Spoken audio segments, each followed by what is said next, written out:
A big dark blue pickup truck was parked there, but she couldn't see anyone around. Jess pulled her own rig over to the side of the driveway in case anyone needed to come in and out, then scouted around for a place she could unhitch. From their phone call earlier that morning as she was driving, she knew Eleanor wouldn't be here, that she had taken her teenage granddaughter into a nearby town to an orthodontist appointment, and then to catch a movie they had both been wanting to see. "Make yourself at home and set up anywhere that works," Eleanor had said.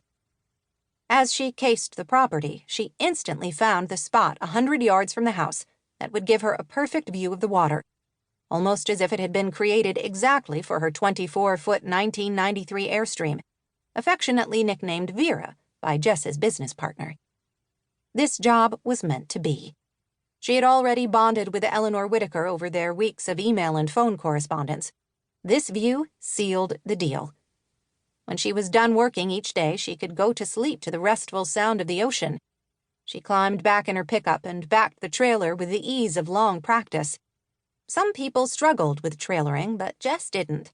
The 7 years she had spent as a driver in the military still served her well. When the Airstream was in a good spot, she hopped out and was reaching in the back of the pickup for the chocks when an angry male voice drifted across the manicured lawn to her. "Hey, this is private property. You can't park that here."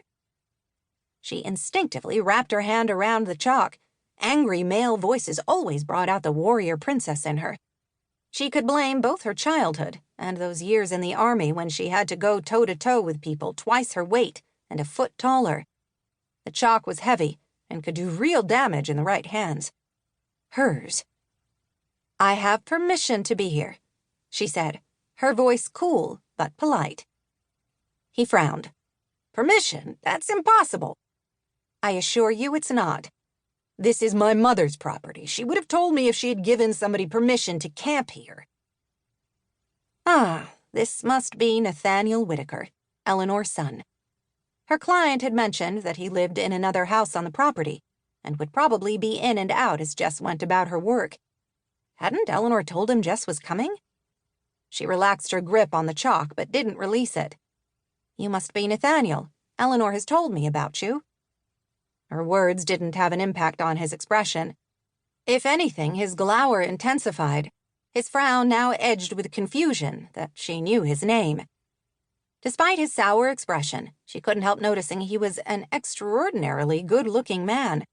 Eleanor hadn't mentioned that her son had dark hair, stormy blue eyes, a square jawline, or that his green T-shirt with a logo over the right breast pocket that read Whitaker Construction clung to his muscles.